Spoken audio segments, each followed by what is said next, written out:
Life in the Trinity Ministry, in partnership with Brian McLaren, is pleased to present this series entitled The Storyline of the Bible.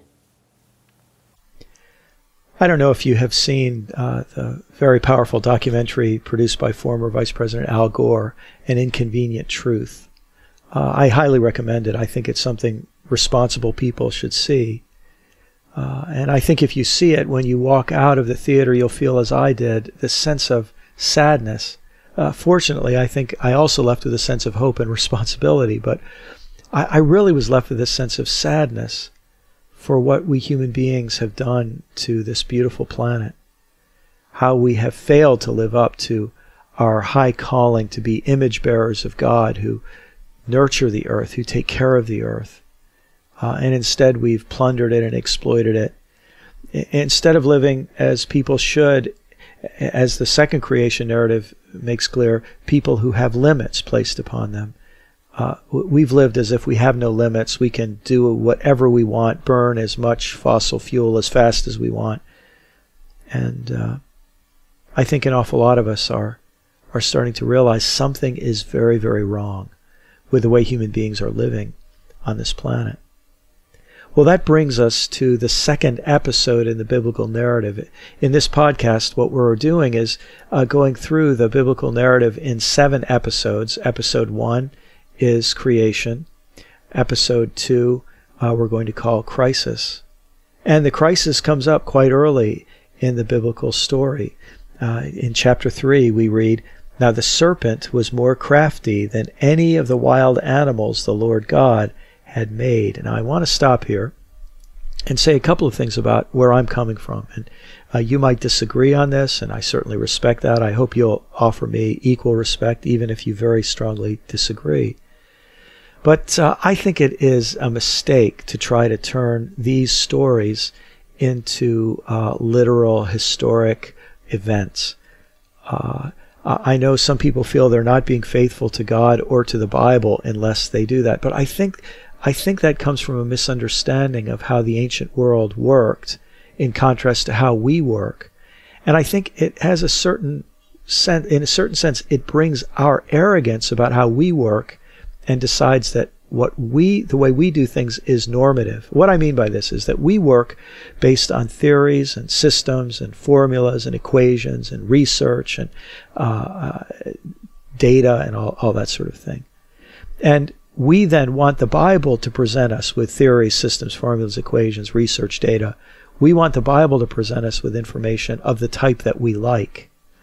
The thing that we don't understand is that ancient people, when they tried to make sense of the world, first of all, modern science hadn't been invented, but they never would have thought in those days that theories, systems, formulas, equations, research, data, that those are the ways to find your place in the world.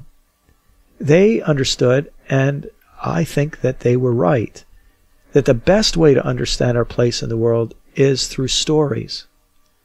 The wrong stories can derange us. They can put us in the wrong place, the wrong range. But the right stories arrange us. They put us in the correct range.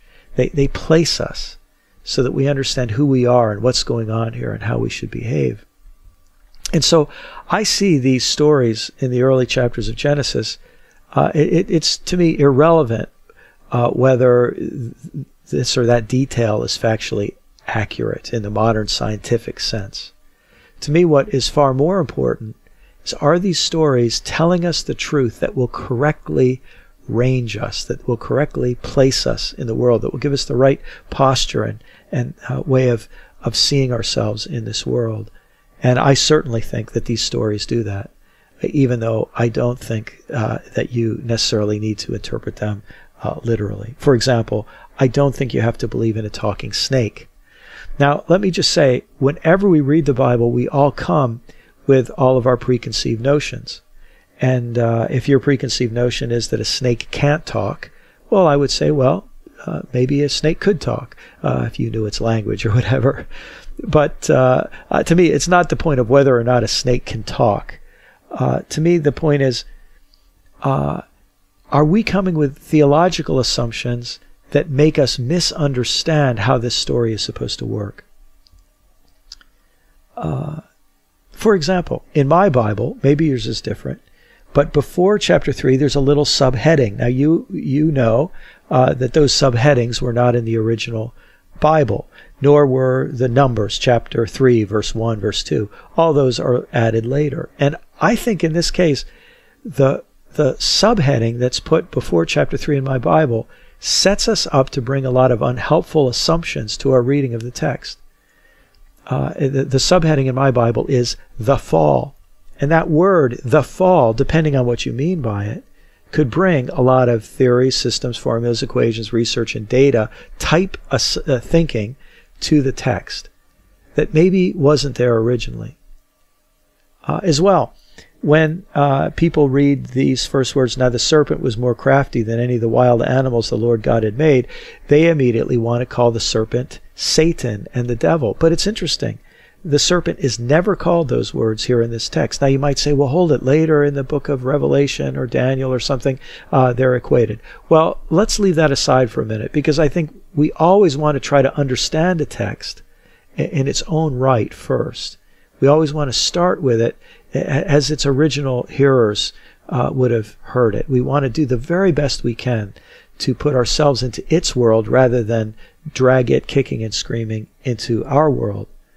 And so let's just let this story work as it is and try to bring less of the theological baggage we may typically do. Now, when we get all done, you might want to go back to that theological, what I'm calling baggage, what you might call good theology. But let's just try to interact with this next episode of the story, the episode of crisis. And again, that's my term to put on this. Let's try to do this in a way that's very respectful of the text.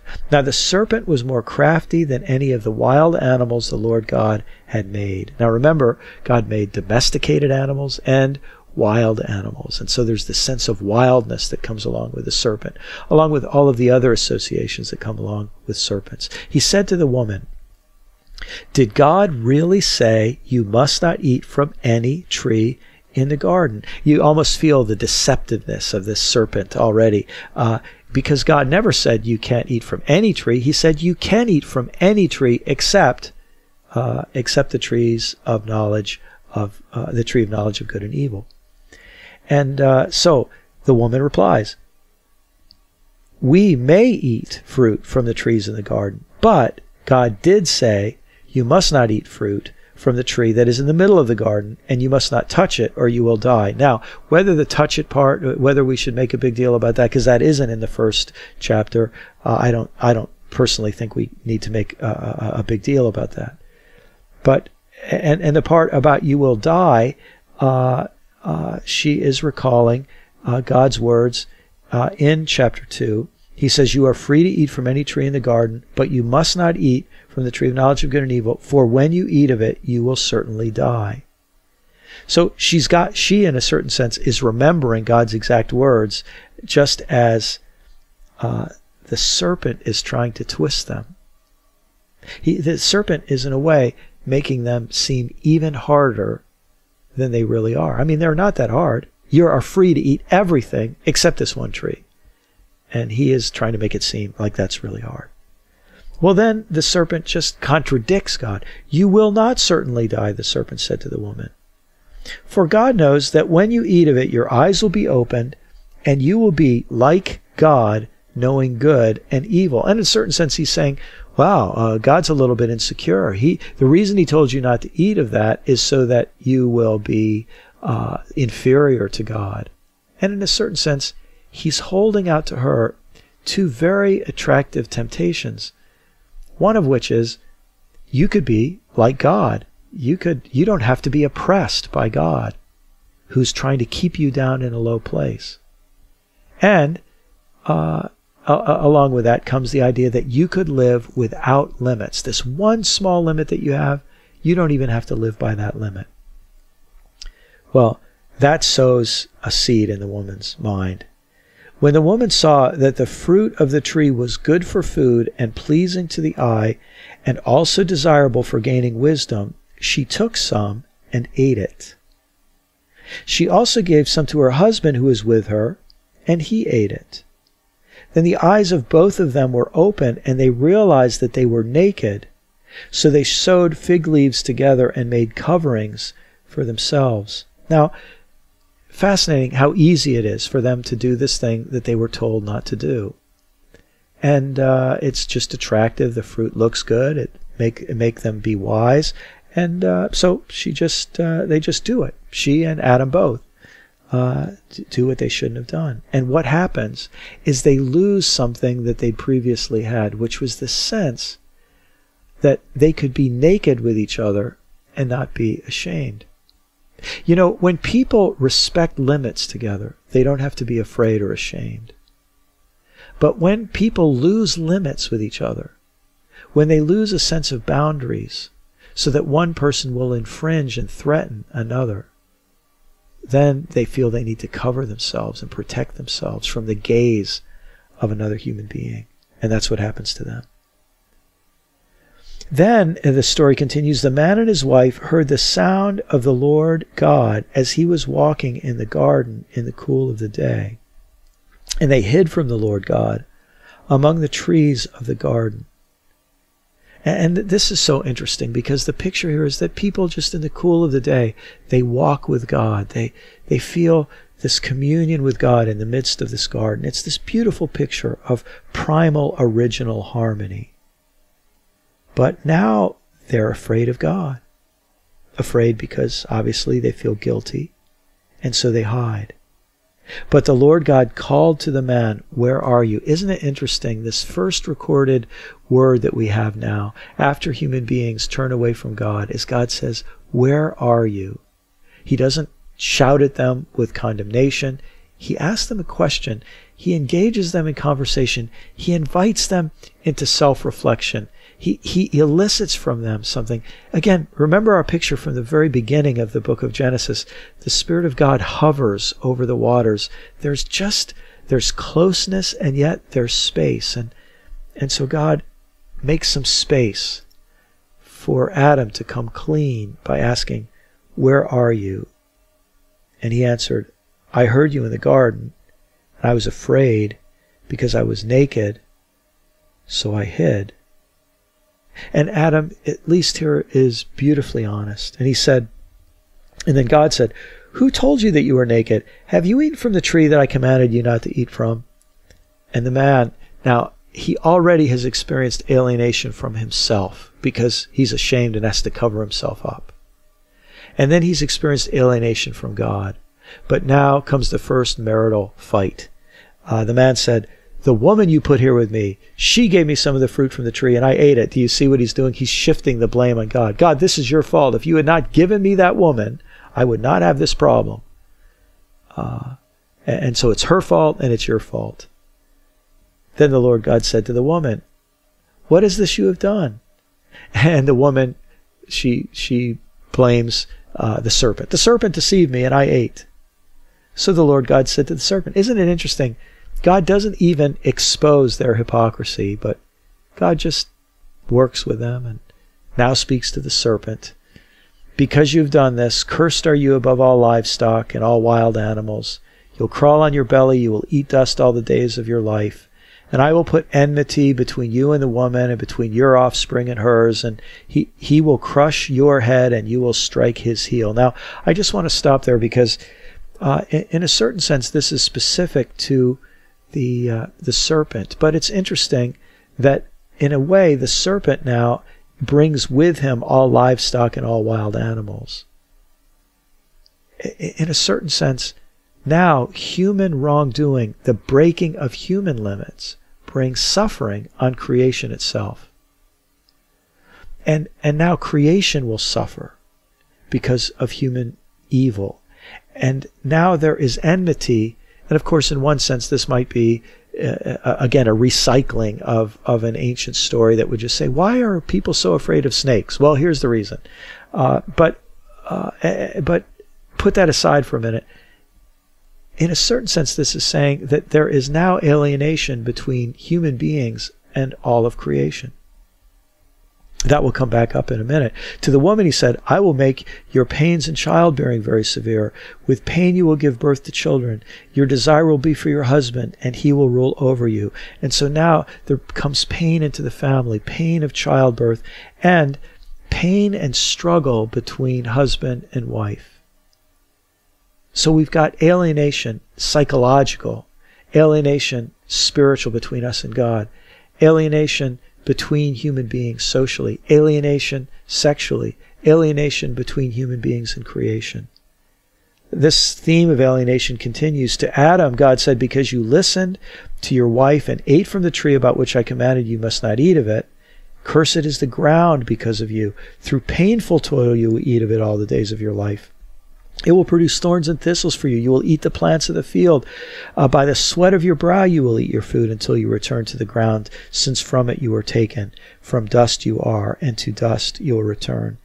And so the story ends with a sense that now the beautiful work that human beings were called to has now gone sour. The beautiful work now is going to be filled with toil, and is going to be filled with sweat and pain and displeasure. And so, what's the human crisis, according to this story? The human crisis is that human beings have refused to live within the very simple limits that God gave us. We've wanted to be like gods ourselves so that we would have no limits. And when we are unwilling to live within limits, all kinds of alienation result. The story continues. Adam named his wife Eve because she would become the mother of all the living. The Lord God made garments of skin for Adam and his wife and clothed them. And this is so beautiful because now the shame that we have because of our state of alienation, now that shame, God is helping us to deal with it. He's dealing with us in the mess that we're in.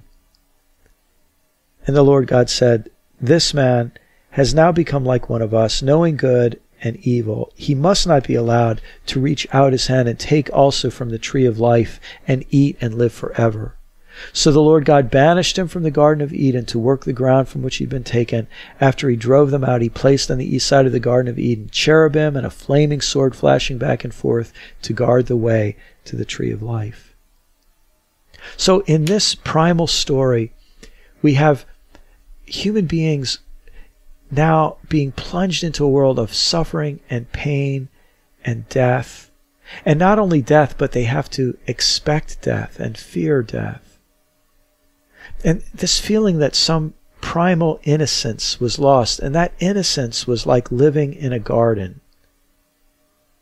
You know, again, I know some people feel very strongly they need to take this literally, and I certainly respect your freedom to do that. But I wonder here if we aren't being given a primal memory of the human race, that we used to live in a garden.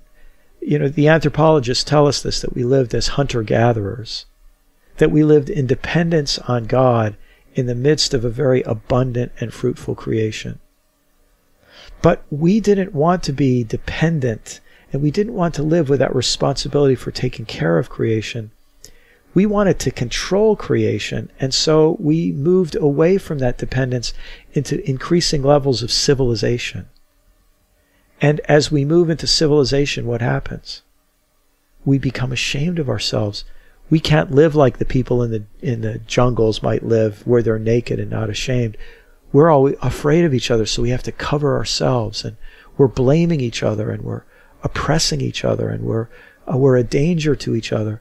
And so there's this feeling that in this primal human story that there was something innocent and harmonious about the life that we used to have, but we wanted to reach out above our current level and see something that we weren't ready for.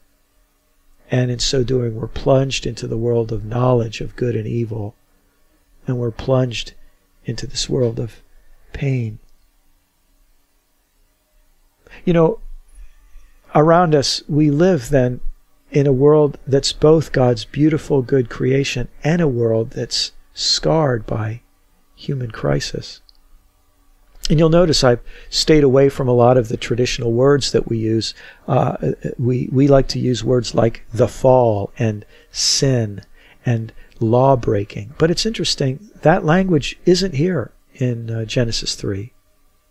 That's language we might find later in the Bible, or we might import from our theological systems.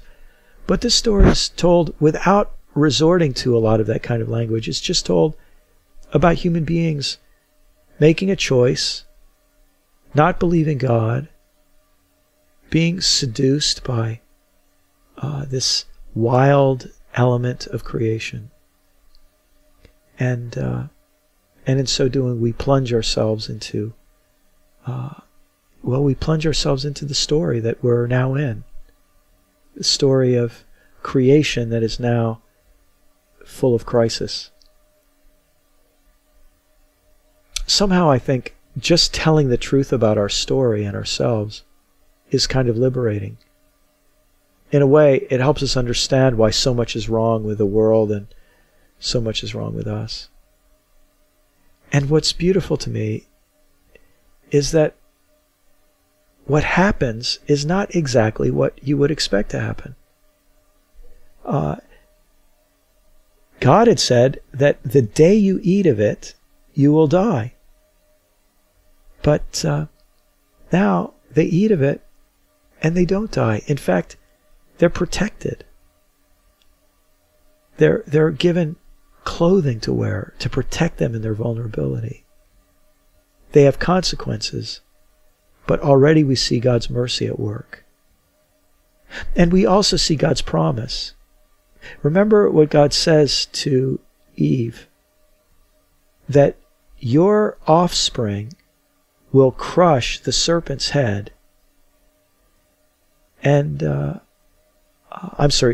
says this to the serpent, but that Eve's offspring will crush the serpent's head, even though the offspring will have its heel bitten by the serpent. So there's this sense, the same sense I had when I walked out of An Inconvenient Truth, a sense of sadness and danger, but also a sense of hope.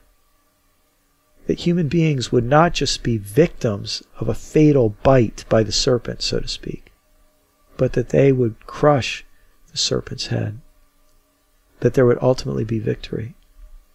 Now, for people like me, who believe that this in some way also refers to Jesus' offspring, Jesus, that's especially beautiful. Believing that part of the way that Eve's offspring would overcome this venom of evil would be through what would happen through Jesus. This is Brian McLaren with Wired Parish. You've been listening to Brian McLaren. You can visit Brian online at wiredparish.com.